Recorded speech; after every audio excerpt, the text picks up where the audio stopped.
কখনো কি এমন হয়েছে আপনার সাথে? আপনি একটা কাজ করছেন আর চারদিকের মানুষ হাসছে। আপনার স্বপ্ন নিয়ে হাসছে, আপনার পরিকল্পনা নিয়ে হাসছে, আপনার বিশ্বাস নিয়ে হাসছে। আর সেই হাসির মুখে আপনি দাঁড়িয়ে ভাবছেন, আমি কি ঠিক পথে আছি? আমি কি ভুল করছি? এত মানুষ হাসছে, তাহলে কি আমিই পাগল? সেই মুহূর্তে নূহ আলাইহিস সালামের কথা মনে করুন। তিনি মরুভূমিতে নৌকা বানিয়েছিলেন। পানির কোনো নাম নিশানা নেই যেখানে। দিগন্ত পর্যন্ত শুধু মাটি আর বালি। আর সেই মাটিতে দাঁড়িয়ে তিনি কাঠ কাটছেন, তক্তা জোড়া দিচ্ছেন, দড়ি বাঁধছেন, নৌকার কঙ্কাল তৈরি করছেন। চারদিকের মানুষ হাসছে, নেতারা বিদ্রুপ করছে, বন্ধুরা পিচ খুঁড়িয়ে নিয়েছে, শত্রুরা তামাশা করছে।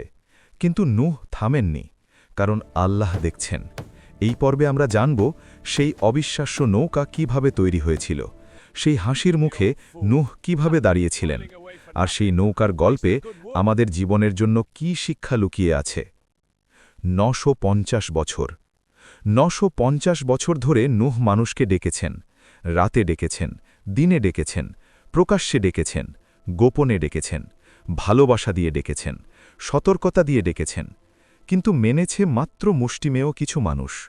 আল্লাহ দেখলেন এই কওমের দরজা এখন বন্ধ, আর কেউ আসবে না, এদের সুযোগ শেষ হয়ে গেছে। তখন আল্লাহ নূহের কাছে নতুন নির্দেশ পাঠালেন। কোরআনের সূরা হুদে আছে সেই নির্দেশ, ওয়াসনাইল ফুলকা বিআইউনিনা ওয়া ওয়াহয়িনা, আমাদের দেখাদেখি এবং আমাদের ওহী অনুযায়ী নৌকা তৈরি করো। সূরা হুদ আয়াত ৩৬। এই আয়াতে দুটো কথা। এক, আমাদের দেখাদেখি, মানে আল্লাহ নিজে তত্ত্বাবধান করবেন, নূহ একা নন। ২, আমাদের ওহীর মাধ্যমে, মানে ডিজাইন, পরিকল্পনা, পদ্ধতি সব আল্লাহের দেওয়া। এই নৌকা আল্লাহের প্রকল্প, নূহ শুধু হাতিয়ার। কিন্তু হাতিয়ার হওয়াটাও সহজ নয়, কারণ সেই হাতিয়ারকে কাজ করতে হয় মানুষের হাসি সহ্য করে, বিদ্রুপ সহ্য করে, একাকিত্ব সহ্য করে। নূহ সেই কাজে নামলেন। পরদিন ভোর, নূহ কুড়াল নিলেন, বনের দিকে গেলেন, একটি বড় গাছের সামনে দাঁড়ালেন, আল্লাহের নাম নিলেন এবং কুড়াল চালালেন। সেই শব্দ, গাছের গায়ে কুড়ালের শব্দ, শহরের কানে পৌঁছাল। মানুষ এলো দেখতে। নূহ কি করছে? কাঠ কাটছে। কেন? বলছে নৌকা বানাবে। হাসি, মরুভূমিতে নৌকা? পানি কোথায়? তোমার নৌকা কোথায় যাবে? নূহ মুচকি হাসেন, কাজ করেন। আরেকজন বলে, এই গরমে নৌকা বানাচ্ছ, তুমি কি পাগল হয়ে গেছ? নূহ কাজ করেন। তৃতীয়জন বলে, এতদিন আল্লাহের কথা বললে কেউ মানল না, এখন নৌকা বানাচ্ছ, কোনো লাভ হবে না। নূহ কাজ করেন। কোরআনে এই বিদ্রুপের কথা আছে। সূরা হুদে আল্লাহ বলেছেন, যখনই তার কওমের নেতারা তার পাশ দিয়ে যেত, তারা তাকে নিয়ে ঠাট্টা করত। নূহ উত্তরে বলতেন, যদি তোমরা আমাদের নিয়ে ঠাট্টা করো, তাহলে আমরাও তোমাদের নিয়ে ঠাট্টা করব, যেভাবে তোমরা আমাদের নিয়ে ঠাট্টা করছ। সূরা হুদ আয়াত ৩৮। এই কথা একটু শক্ত শোনাচ্ছে, তাই না? কিন্তু এটা হুমকি নয়, এটা সতর্কতা। নূহ বলছেন, তোমরা এখন হাসছ, কিন্তু একদিন যখন আযাব আসবে, তখন আমরা দেখব কে হাসে। সেই কথা বলে তিনি আবার কাজে ফিরে গেলেন। নূহ কেন থামলেন না? মানুষ হাসছে, থামলেন না কেন? পরিবারের মানুষ বুঝছে না, থামলেন না কেন? পানির কোনো চিহ্ন নেই, থামলেন না কেন? একটাই কারণ, তাওয়াক্কুল, আল্লাহের ওপর পূর্ণ ভরসা। তাওয়াক্কুল মানে কি? অনেকে মনে করেন তাওয়াক্কুল মানে হাত পা গুটিয়ে বসে থাকা, যে আল্লাহ যা করার করবেন। না, এটা তাওয়াক্কুল নয়। তাওয়াক্কুল হল পূর্ণ পরিকল্পনা করো, পূর্ণ চেষ্টা করো, পূর্ণ কাজ করো, তারপর ফলাফল আল্লাহের হাতে ছেড়ে দাও। নূহ বসে থাকেননি, তিনি প্রতিদিন কাজ করেছেন, ভোর থেকে সন্ধ্যা পর্যন্ত। কাঠ কেটেছেন, বেঁধেছেন, ঠুকেছেন, কিন্তু মনের মধ্যে একটি দৃঢ় বিশ্বাস ছিল যে আল্লাহ বলেছেন নৌকা বানাতে, আমি বানাচ্ছি, ফলাফল তার হাতে। সেই বিশ্বাস কোনো মানুষের হাসি ভাঙতে পারেনি। এটাই তাওয়াক্কুল। আল্লাহ যে নৌকা বানাতে বলেছেন, সেটা কেমন হবে? কোরআনে নির্দিষ্ট মাপ বলা নেই, কিন্তু তাফসিলে আলেমরা যা বলেছেন এবং বিভিন্ন বর্ণনায় যা পাওয়া যায়, তাতে এই নৌকা ছিল অসাধারণ বিশাল। দৈর্ঘ্য ছিল ৩০০ হাত বা তার বেশি, প্রস্থ ছিল ৫০ হাত, উচ্চতা ছিল ৩০ হাত, ৩ তলা বিশিষ্ট। নিচের তলায় পশু পাখি, মাঝের তলায় মানুষ, ওপরের তলায় পাখি। এই নৌকা বানাতে লাগবে শত শত গাছের কাঠ, হাজার হাজার হাতের কাজ, বছরের পর বছরের পরিশ্রম। একজন মানুষ এটা একা কিভাবে করবেন? নূহের সাথে ছিলেন যারা ঈমান এনেছিলেন, তারা সাহায্য করলেন। কিন্তু তারপরেও কাজ ছিল বিশাল। প্রতিটি তক্তা কাটতে হবে, প্রতিটি জোড়া দিতে হবে, ভেতরের দেয়াল, ছাদ, দরজা সব তৈরি করতে হবে। একটা ছোট নৌকা বানাতেই কারিগরের মাসের পর মাস লাগে। আর এই নৌকা পৃথিবীর সব প্রজাতির প্রাণী ধরবে। নূহ সেই অসম্ভব কাজে হাত দিলেন এবং থামলেন না। সেই সময়ের একটা দিনের কথা কল্পনা করি। ভোরবেলা আকাশ লাল হওয়ার আগেই নূহ উঠে যান, ফজরের নামাজ পড়েন, আল্লাহর কাছে দোয়া করেন, হে আল্লাহ, আজকের কাজে বরকত দাও, আমার হাতকে শক্তি দাও, তোমার কাজ তুমি করিয়ে নাও। তারপর কাজে যান। কাজের জায়গায় গিয়ে দেখেন রাতের শিশির নৌকার কাঠে জমে আছে, কাঠের গন্ধ আসছে, পাখি ডাকছে দূরে। হাতুড়ি তুলে নেন, কাজ শুরু হয়। ঠক ঠক ঠক, সেই শব্দ সকালের নীরবতা ভেঙে দেয়। আশেপাশের মানুষের ঘুম ভাঙে। কেউ কেউ বিরক্ত হয়, কেউ কেউ এসে দাঁড়ায়। একজন এলো, নূহ, আবার শুরু হলো, কতদিন ধরে এই একই কাজ করছো? এই নৌকা কি কোনোদিন শেষ হবে? নূহ হাতুড়ি থামালেন না, বললেন, ইনশাআল্লাহ শেষ হবে। কিন্তু পানি কোথায়? আল্লাহ আনবেন। এই মরুভূমিতে পানি আনবেন? কোথা থেকে আনবেন? নূহ বললেন, আকাশ থেকে, মাটির নিচ থেকে। আল্লাহ চাইলে পানির কোনো অভাব নেই। লোকটা মাথা নাড়তে নাড়তে চলে গেল। নূহ আবার কাজ শুরু করলেন। দুপুরে রোদ প্রচণ্ড হলো, পিঠ ব্যথা করছে, হাতে ফোসকা পড়েছে, ঘাম চোখে ঢুকছে। কিন্তু নূহ থামলেন না।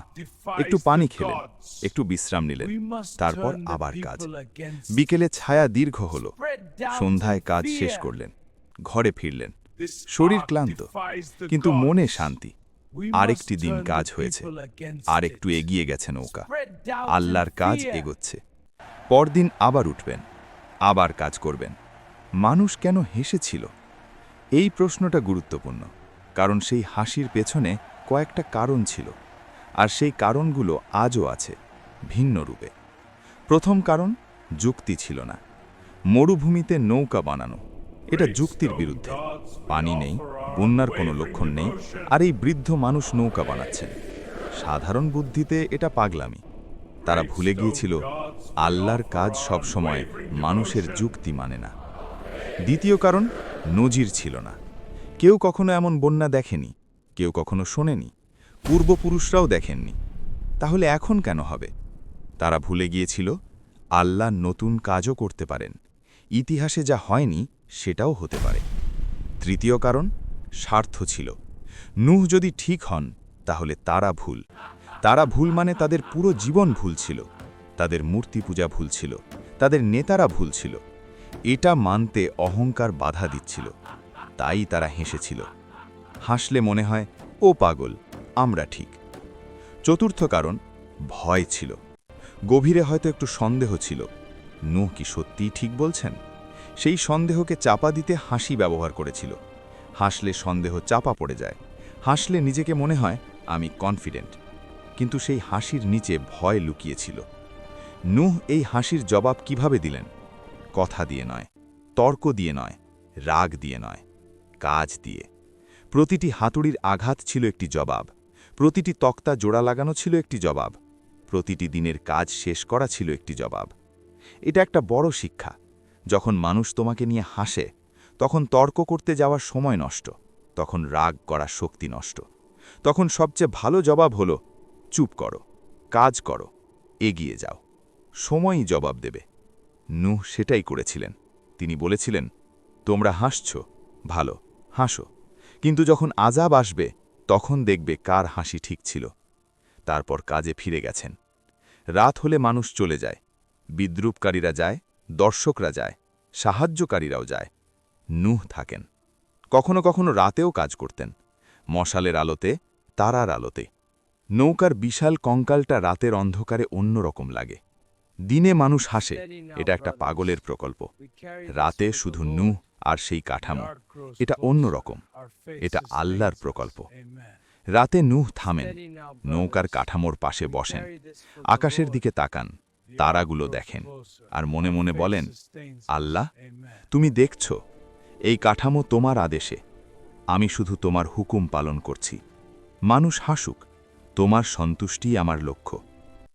এই প্রতিটি রাত ছিল নূহের শক্তির উৎস, কারণ দিনে মানুষের মুখ দেখতে হয়, রাতে আল্লাহর সাথে কথা হয়, আর আল্লাহর সাথে কথা হলে পরের দিনের কাজের শক্তি পাওয়া যায়।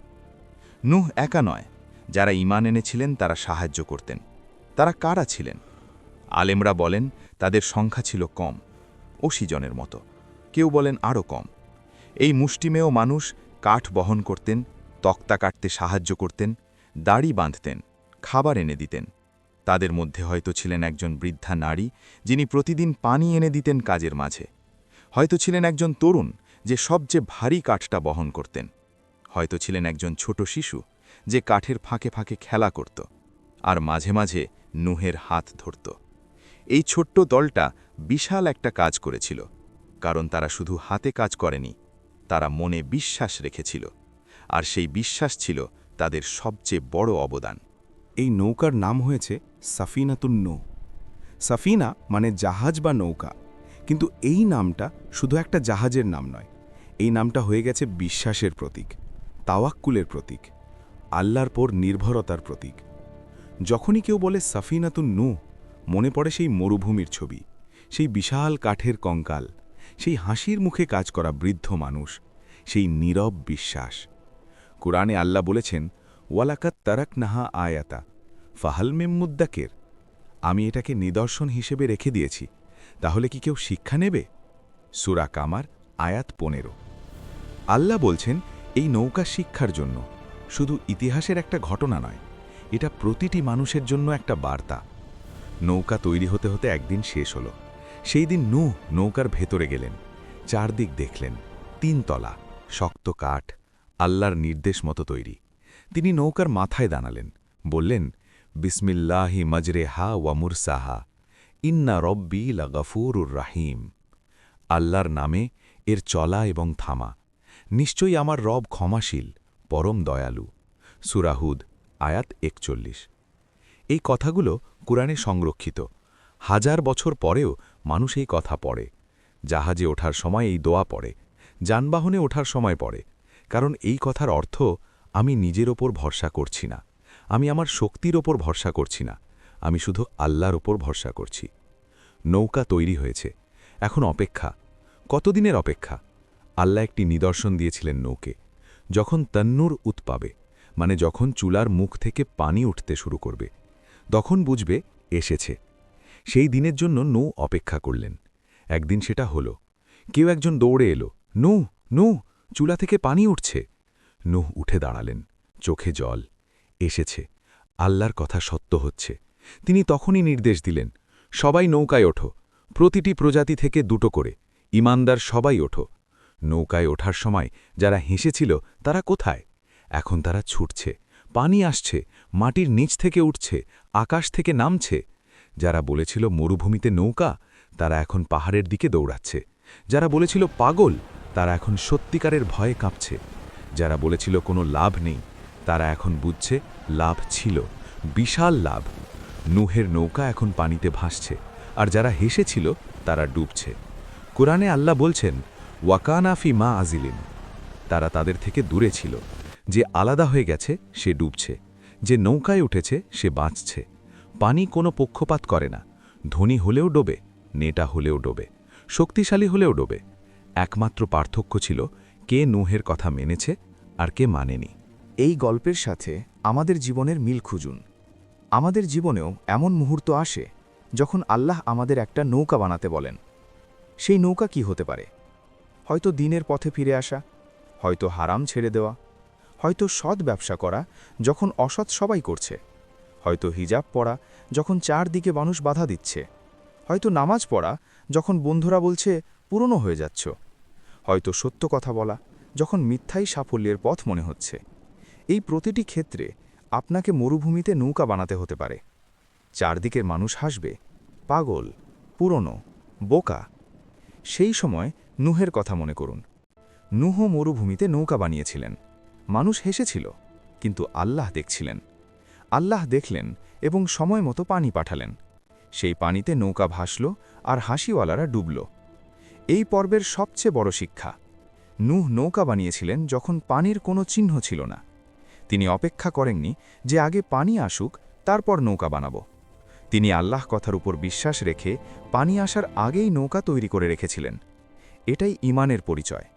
যদি বলি আগে দেখি তারপর বিশ্বাস করব, এটা ঈমান নয়। ঈমান হল আল্লাহ বলেছেন তাই বিশ্বাস করি, এখনও দেখিনি কিন্তু করব। নামাজের ফজিলত এখনও চোখে দেখিনি, কিন্তু নামাজ পড়ি কারণ আল্লাহ বলেছেন। জান্নাত এখনও দেখিনি, কিন্তু জান্নাতের জন্য কাজ করি কারণ আল্লাহ বলেছেন। আখিরাতের বিচার এখনও দেখিনি, কিন্তু সেই বিচারের কথা মাথায় রেখে জীবন কাটাই কারণ আল্লাহ বলেছেন। এটাই তাওয়াক্কুল, এটাই ঈমান, এটাই মুহের পথ। নূহ যখন কাজ করতেন মানুষের হাসি তাকে থামাতে পারেনি, কারণ তিনি জানতেন মানুষ দেখছে আর হাসছে, কিন্তু আল্লাহ দেখছেন। এই দুটো দেখার মধ্যে পার্থক্য আকাশ জমিন। মানুষ দেখে বাইরের দৃশ্য, তারা দেখে কাঠের স্তূপ, তারা দেখে মরুভূমিতে একটা পাগলের কাজ, তারা দেখে সমাজের বিপরীতে যাওয়া একজন। আল্লাহ দেখেন ভেতরের নিয়ত। তিনি দেখেন এই বান্দার বিশ্বাস, তিনি দেখেন এই কাজের পেছনের ভালোবাসা, তিনি দেখেন প্রতিটি হাতুড়ির আঘাতের পেছনে কতটা তাওয়াক্কুল আছে। আল্লাহ যখন দেখেন তখন ফেরেশতারাও দেখেন। আল্লাহ যখন দেখেন তখন সেই কাজ নষ্ট হয় না। আল্লাহ যখন দেখেন তখন সেই কাজের ফল আসে, দেরিতে হলেও আসে, বৃষ্টির মতো আসে, বন্যার মতো আসে। নূহের ক্ষেত্রে আক্ষরিক অর্থেই বন্যার মতো এসেছিল। তুমি কি তোমার জীবনে একটা নৌকা বানাচ্ছ? হয়তো তুমি সত্যের পথে আছো, হয়তো তুমি আল্লাহর দিকে ফিরে যাচ্ছ, হয়তো একটা ভালো স্বপ্ন দেখছ যেটা অন্যরা বুঝছে না। চারদিকের মানুষ হাসছে, পারবে না, সময় নষ্ট, ছেড়ে দাও। সেই হাসির সামনে থাকার শক্তি কোথায় পাবে? নূহের গল্পে। তিনি মরুভূমিতে নৌকা বানিয়েছিলেন, মানুষ হেসেছিল কিন্তু আল্লাহ দেখছিলেন। তোমার ক্ষেত্রেও মানুষ হাসুক কিন্তু আল্লাহ দেখছেন। মানুষের হাসির মেয়াদ শেষ হয়, আল্লাহর নজর কখনো শেষ হয় না। মানুষের বিচার ভুলও হতে পারে, আল্লাহর বিচার কখনো ভুল হয় না। তাই কাজ করো, বিশ্বাস রাখো, থেমো না। পানি না থাকলেও নৌকা বানাও, কারণ আল্লাহ বলেছেন পানি আসবে। নূহের নৌকা শেষ পর্যন্ত পানিতে ভাসল, সেই নৌকা যা মরুভূমিতে তৈরি হয়েছিল, সেই নৌকা যা নিয়ে মানুষ হেসেছিল, সেই নৌকা যেটাকে পাগলের কাজ বলা হয়েছিল। সেই নৌকাই পৃথিবীর সব প্রাণীকে বাঁচাল। আর যারা হেসেছিল পানির নিচে। এই গল্পের শেষটা সবসময় একই। যারা আল্লাহর কথা মানে তারা শেষ পর্যন্ত ভাসে, যারা মানে না তারা শেষ পর্যন্ত ডোবে। তাই হাসি নিয়ে চিন্তা করো না, মানুষের মতামত নিয়ে চিন্তা করো না, সমাজের বিদ্রুপ নিয়ে চিন্তা করো না। শুধু একটাই প্রশ্ন, আল্লাহ কি দেখছেন? হ্যাঁ, তিনি সব সময় দেখছেন। তাহলে কাজ করো, নৌকা বানাও, বাকি সব আল্লাহর হাতে। আমিন। পরের পর্বে আসছে পর্ব ৫, মহাপ্লাবন, যখন আকাশ ও জমিন একসাথে ভাঙল। কোরআনের রেফারেন্স সূরা হুদ ১১, আয়াত ৩৬ থেকে ৪১, সূরা কামার ৫৪, আয়াত ১১ থেকে ১৫, সূরা নূহ ৭১, সম্পূর্ণ সূরা, সূরা মুমিনুন ২৩, আয়াত ২৭ থেকে ২৯, সূরা আনকাবুত ২৯, আয়াত ১৪ থেকে ১৫।